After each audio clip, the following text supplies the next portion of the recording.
嗱，我嚟參觀下呢個單位啊，960幾尺前後花園。呢度前面可以泊車入嚟嘅，三上電可以充電車快充。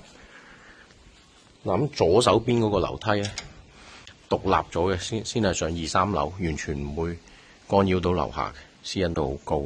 呢套花園好方正。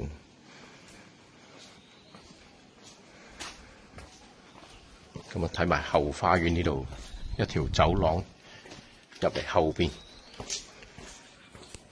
哇！睇下個後花園幾方正，係啦，後邊冇樓起噶啦，幾長。因為原先業主喺度做咗嗰個廚房啊，將原積個廚房拆咗出嚟，搬咗出嚟，但係奈何佢想賣樓就拆出去啦，費事下手上唔到會，難借按揭咯。咁佢喺後欄嗰度加咗個套廁，裝修 OK 嘅，有晒傢俬，好簡潔嗰隻。咁佢好正啦，呢度做咗個推窗掩出去啦，好開揚，好光猛咯，有啲度假屋 feel。呢邊都係做啲簡單嘅入牆櫃咯。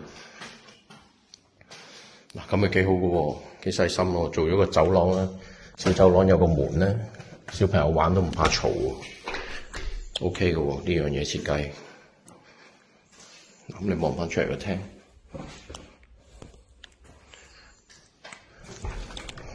咁貼翻3個房咯。嗱，睇咗個主人房先，咁呢啲做衣櫃咯，呢啲衣櫃啦。咁啊，呢度都有窗，全部房都有窗。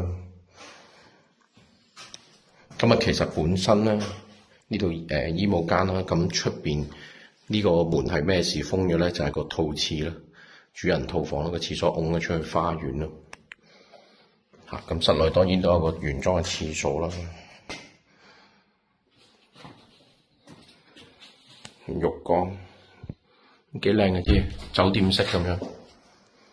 呢度就應該係女仔房，做啲粉紅色嘅 colour， 做晒入牆衣櫃床咯。基本上買班床褥都住得㗎啦。呢個應該都係女仔房，做晒衣櫃。好啦，出翻個廳，呢度單邊好好風嘅。向東南定向西南咁樣嘅咧，總之就好斜風，好舒服嘅前後花園。